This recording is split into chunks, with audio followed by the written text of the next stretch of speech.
Fala galera, vamos falar de Campeonato Brasileiro, sétima rodada, uma rodada bem surpreendente. Em praticamente todos os jogos tivemos pelo menos uma surpresa, se não no resultado, no andamento da partida. Vamos começar pelo jogo de sábado, o jogo entre Bahia e Goiás, onde já tivemos uma surpresa. O Goiás empatou com o Bahia em um jogo que muita gente dava como certa a vitória do Bahia e uma vitória sem tomar gol. Tanto que eu tive alguns amigos aí que até colocaram a zaga do Bahia no Cartola para ver se pontuava bem, mas acabou que o Goiás conseguiu fazer um golzinho ali e acabou ferrando aí com o Cartola de muita gente. Esse Bahia não conseguiu vencer o Goiás dentro de casa, depois do que apresentou tanto no jogo contra o Santos quanto no jogo contra o Flamengo semana passada, é de certa forma uma grande surpresa. Por outro lado, o Goiás, que jogou bem contra o Botafogo, virou para cima do Botafogo na semana passada, vem aí de outro bom resultado. Empatar com o Bahia fora de casa é um bom resultado para o Goiás. O Goiás agora está ali no meio de tabela, as duas equipes têm 7 pontos. Depois de um início até meio conturbado pelo time do Goiás, vem aí de 2 bons jogos e parece que está adquirindo uma confiança na competição. Não sei se vai ser suficiente para sair da zona da confusão ali, talvez até brigar na parte de cima da tabela, mas nesse momento já é suficiente para sair da zona do rebaixamento e inclusive está numa parte intermediária e boa da tabela. Boas perspectivas pelo lado do Goiás e um sinal de alerta ligado para o Bahia.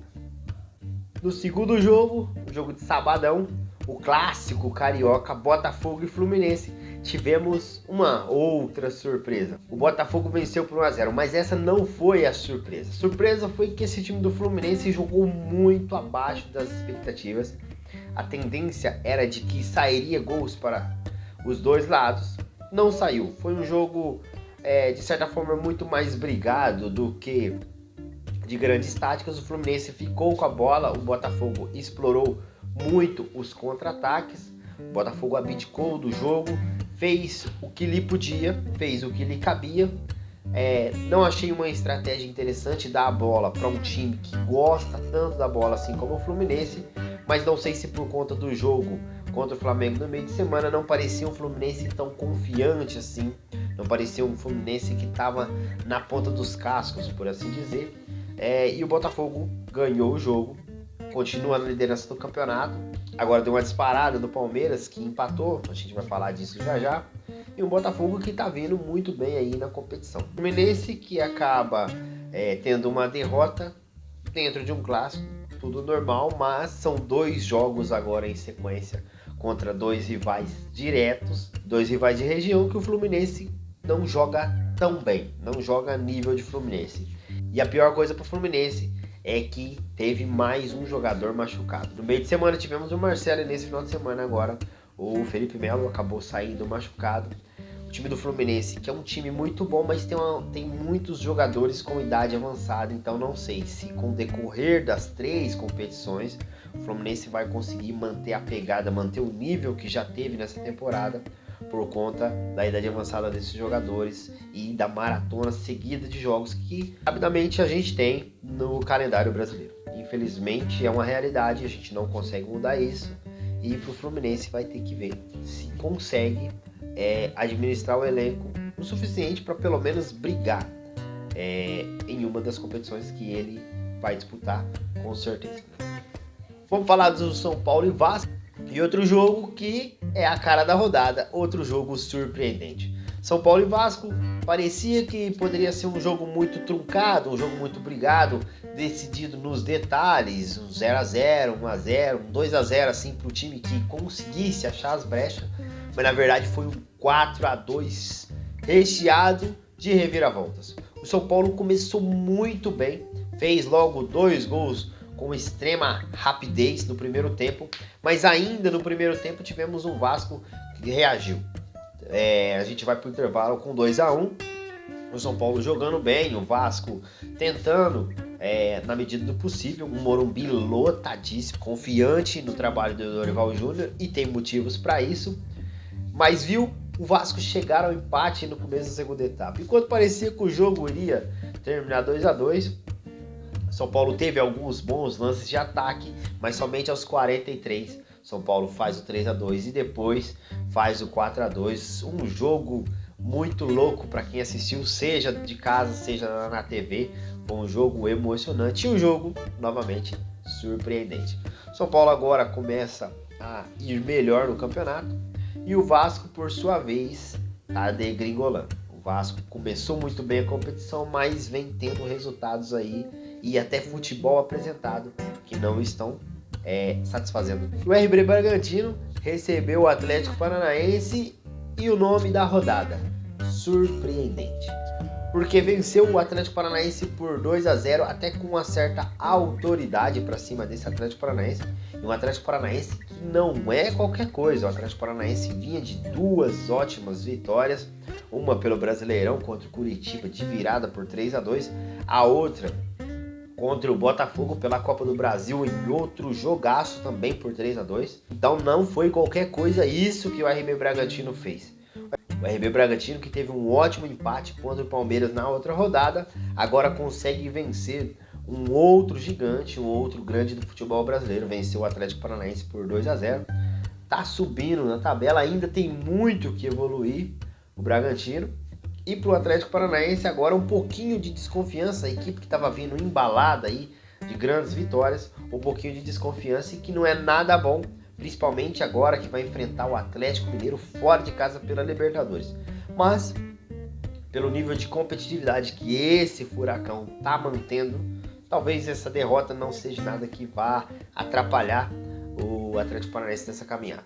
E o Curitiba recebeu o Galo e perdeu por 2-1, mesmo jogando em casa. E a surpresa dessa vez não fica por conta do resultado, mas sim pelas circunstâncias. O Coxa começou vencendo o jogo do Atlético Mineiro.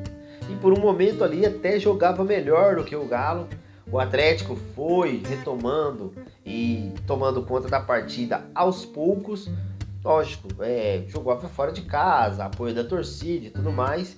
Mas o Coxa, a hora que tomou o gol de empate, parecia que já tinha tomado a virada e estava tomando era um baile. Um time muito sem confiança, um time que, ao mesmo tempo que consegue competir em outros, cai drasticamente. Vimos isso contra o Atlético Mineiro e vimos isso na última rodada contra o Atlético Paranaense. O Curitiba que ainda não decolou na competição e se continuar jogando do jeito que está, com os resultados que vem obtendo, já é sério candidato a cair para a Série B. Tem que ficar esperto, tem que ajeitar as coisas o mais rápido possível para poder correr atrás de um prejuízo que nesse momento não é tão grande.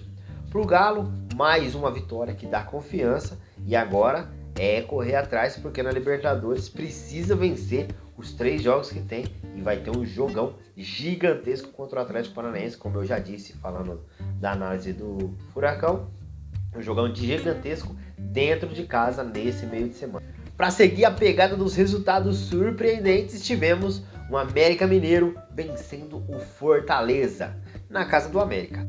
E assim, um placar bem construído. O América fez o gol logo no início do primeiro tempo. Fortaleza buscou o empate, mas o América foi lá, decretou a vitória e depois Fortaleza até que tentou, teve algumas investidas, mas não conseguiu levar pelo menos um empate para Fortaleza.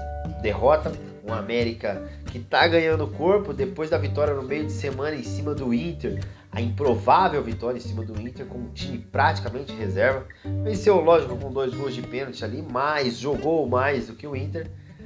Apesar de que esse Inter também tá feia a coisa. Mas um América aí que engrena 2 vitórias, pode começar a sonhar, a sair lá de trás. Ainda tá na zona nebulosa ali, mas é um América que começa a ganhar algum corpo. Vamos ver se continua nessa toada ou se é só aquela gracinha de golfinho que vai subir, fazer uma graça e descer.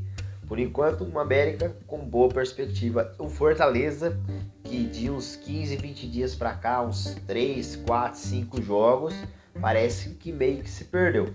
Precisa se achar e se achar rápido, voltar a ter o futebol que tinha ali atrás para poder voltar a competir com os grandes clubes. Esse Fortaleza que é um bom time, que tem um bom elenco, que tem um bom técnico, tem uma boa estrutura, mas que por algum motivo deixou de ter um bom futebol, deixou de ter uma confiança e deixou de adquirir, consequentemente, uns bons resultados. E na Vila Belmiro, o Santos e o Palmeiras empataram em 0-0, o que não é um resultado tão surpreendente assim, se a gente for levar em conta o tamanho dos times e o peso dessas duas camisas. Mas, pelo atual momento que tanto o Santos quanto o Palmeiras vem tendo, pelo menos a maioria da galera imaginava que o Palmeiras machucaria um pouco mais esse Santos, coisa que não aconteceu. O Santos jogou dentro das suas limitações, dentro do time que tem, jogou mais do que o Palmeiras. Não que tenha sido melhor no jogo, mas que pelas peças e pelo atual momento jogou tudo o que podia, enquanto o Palmeiras jogou um pouco abaixo. O Palmeiras poderia ter ganhado se tivesse numa noite um pouco mais inspirada, se tivesse um pouquinho mais de transpiração. O Santos foi como se fosse uma final, o Palmeiras foi como se fosse mais um jogo. Porém, um ponto fora de casa para o Palmeiras não é algo tão ruim. É muito mais complicado se empatar, por exemplo, na última rodada contra o RB Bragantino em casa do que se empatar com o Santos na Vila. Porém, para o campeonato deixou o Botafogo dar uma leve desgarrada aí, são 3 pontos agora que separam os dois, mas nada muito alarmante. O Palmeiras ainda é vice-líder, continua ali na caça ao Botafogo. Agora tem jogo das Libertadores e esse tipo de oscilação em nenhum clube é normal dentro da temporada. O Santos, que se jogar com a garra que jogou no clássico contra o Palmeiras, vai longe. O problema é que esse tipo de time só joga os jogos nessa intensidade se for um mata-mata, onde há uma motivação direcionada, ou clássicos dessa maneira. Mas por enquanto, um bom ponto, tanto para o Santos quanto para o Palmeiras. Passando para os jogos de domingo, o Flamengo enfrentou o Corinthians no Maracanã e venceu por 1-0. A vitória não foi o surpreendente, o que surpreendeu foi como o Flamengo venceu, com o Corinthians jogando acima do que vinha jogando nos últimos tempos. Lógico, ainda muito abaixo do que tem que ser a camisa Corinthians. Porém, apresentou um bom futebol, teve ali até algumas chances, e o Flamengo, que se no meio de semana tinha jogado muita bola contra o Fluminense, voltou a jogar um futebol mais ou menos. Esse Flamengo fez o nível de apresentação que tinha feito contra o Bahia, onde venceu por 3-2 mesmo jogando com 2 a mais. Eu não sei o que Sampaoli vai fazer daqui para frente, mas para mim, Gabigol e Pedro já passou da hora de decidir se é um ou se é outro. Com os dois, a equipe perde muito em intensidade e em marcação, além da criatividade, onde nenhum nem outro consegue fazer esse movimento, consegue fazer essa criação. E esse Flamengo, que jogou contra o Corinthians sem Arrascaeta e sem Everton Ribeiro, ficou ainda mais complicado de passar pela forte marcação do Corinthians. O Corinthians que tem que apresentar um futebol melhor.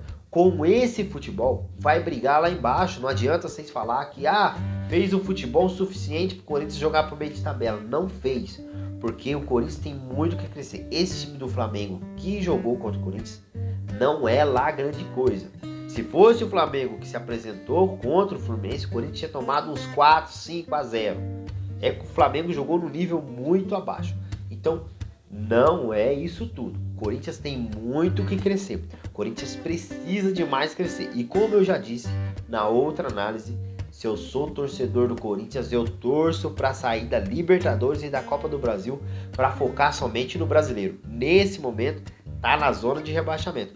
E precisa ficar esperto, porque se ficar brincando em 2, 3 competições, vai cair. Não tem elenco para ficar disputando as 3 competições.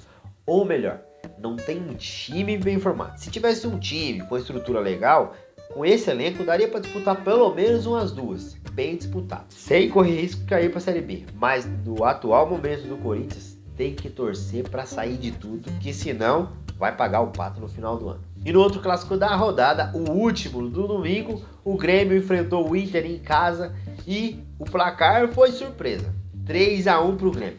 Mas uma coisa que não surpreendeu, tivemos expulsão no jogo. Kahneman foi expulso logo no início do segundo tempo, o que é normal quando se trata de Grêmio Internacional. Se não tiver expulsão, não é clássico, nego. Não é. Esses dois times aí, o pau canta de toda forma.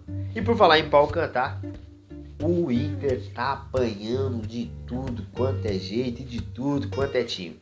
Para fechar com chave de ouro, só faltava mesmo perder um Grenal. E foi o que aconteceu. O Grêmio jogou muito mais bola. O Grêmio parecia que queria muito mais desde o início. Tanto que saiu logo na frente, já fez logo 2-0. O Internacional foi diminuir e o placar já estava 3. Então é um Internacional que está numa viés de baixa gigantesca. Contra o Grêmio que estava vindo também numa viés de baixa, um pouquinho menor, mas estava. Agora ganha uma estabilidade, vencer um clássico sempre te dá tranquilidade para pelo menos uma semana ali, ou até o próximo jogo complicado.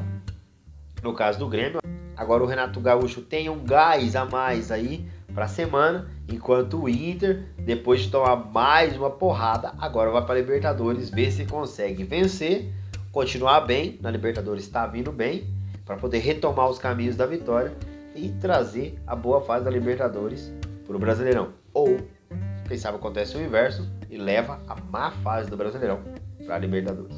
Vamos ver. Bom, galera, esse era o nosso vídeo sobre a 7ª rodada do Brasileirão. Espero que você tenha gostado. Se você chegou até aqui, peço que se inscreva, curta, comenta, compartilha e nos ajude aí a crescer um pouquinho mais, beleza? Um forte abraço, fiquem todos com Deus. Valeu!